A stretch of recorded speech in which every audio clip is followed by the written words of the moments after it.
Hey everybody, what's going on? It's Mackenzie. Chriswell here. Welcome back to another new video. Today, we're taking a look at creating the intro that I made for all of my videos. You probably just saw it, but let's just roll it again, because why not? I like it.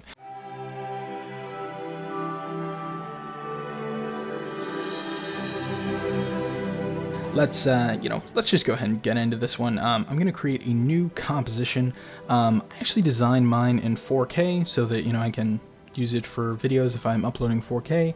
But I'm just going to go ahead and design in 1080p here, and I will call this like intro comp. All right. And first thing I want to do is create a new solid, and I'm going to make it white. And then I will set this to be the background. And then I'm just going to make a copy of this. You can do edit copy and edit paste, or just command C and V, control C and V if you're on a PC. And then what I want to do is grab an effect called shatter. You can get to that by using this effect and preset window over here, by going up to effect. But perhaps my favorite way to interact with After Effects that I actually just recently discovered, and it's not like Video Copilot needs shilling out, but I think this is probably the best effect that they have ever built. I'm talking about optical flares, Element 3D, whatever. There is a cool effect they built called FX Console that will basically allow you to bring up a window the same way you would bring up Alfred or Spotlight on a Mac, and then search for effects and quickly apply them to new layers. So we're going to apply both the shatter effect, and that is just insanely cool. But we're going to go ahead and apply both a shatter and a gradient ramp effect to this layer on top. And let's see, I'll turn off the shatter for a sec, and we'll do a radial ramp. I'm going to move the center point, this black point, into the center of the comp. And then, let's see, I'll grab the white point and just move it out a little bit. And then I'm going to make both of my colors here kind of a dark gray.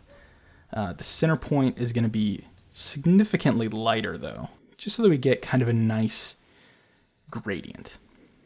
And then I'll go ahead and turn on that shatter effect, and I'll come forward, I guess, like one keyframe. And we'll do rendered. Okay, let's see. I'm going to change the, I'm going to go ahead and turn off gravity. Let's see. And then I'm going to completely zero out the force 2 setting here. So we're going to be dealing with just one force. And then I'm going to change the shape to herringbone. There's a couple of different versions of this, herringbone 1, herringbone 2. I'm going to stick with the first one. Okay, and let's see here. Then I just want to, basically just want to turn up the repetitions so that these are quite a bit smaller. Nice, nice, nice. And I'm going to turn down, if I come to the first force, I'm going to turn on the radius. Let's see. Yeah, maybe that'll work. Let's see if I turn, I was going to just turn down the strength so that we have much less breakage. Just kind of nice, small slivers with just a little bit of white peeking through here. And I guess I could turn up the radius here just a little bit. And then I'm going to turn the extrusion depth all the way down to 0, so we just have very thin little shattered pieces here. Whoa, like a negative force actually creates a cool effect. I never noticed that before. So this kind of creates a nice, cool background for our comp here, but the issue that we face is these pieces break pretty quickly and kind of destroy themselves over the course of the composition, which is the idea. But I just want to pre-compose it, move all attributes to the new comp, and then I'm going to do time freeze frame. And so now this composition is not going to move at all. This shatter comp is not going to move at all. You go ahead and call this shatter comp. And then what I can do is if I hit S, I can bring up a scale factor here. And I'm going to hit this keyframe and just kind of animate this over about like 7 seconds to up to 110. And then let's bring this in here a little bit, trim the comp, and now we just have some nice movement on the background here. Very, very nice. Okay, let's create a red solid, kind of my nice signature red color. There isn't a precise like RGB value that I use. I'm not that organized. And I'll go ahead and create 2 copies of this layer, and I'll turn the first one off, and then I'm going to grab the linear wipe effect and drag it onto the one that's still on. I'm going to turn the transition completeness up to about, I guess, 99.5, and that's going to give us that nice thin red edge there. And then for the transition from like the intro to my logo text, I just hit Command-Shift-D here on this top layer, and that's gonna basically do like a hard cut to the red solid. Cool, cool, cool. And grab text here, do MAKC.co, scale it down a lot, align it into the center,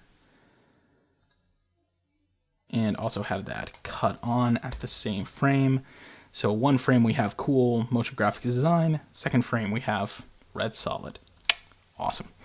Okay, so now what I want to go ahead and do is create my logo, and I'm just going to import the logo that I always use. I use this white PNG, just kind of M. I don't remember when I made this exactly. And I'm going to drag it, I guess, below all 3 of the red comps.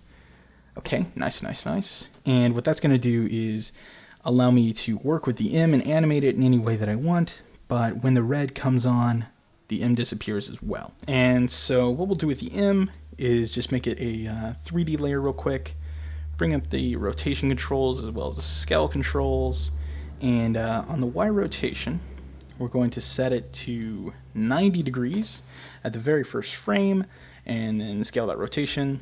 Keyframe that rotation and keyframe the scale. Then we're going to come about 1 second into the comp, and we'll set the Y rotation to 0 and the scale, and we'll bring the scale down to a reasonable level, and then we'll just have the scale continue to move down throughout the course of the composition. So now if we go ahead and take a look, we have just a nice M animating itself in, and then scaling down over the course of the comp.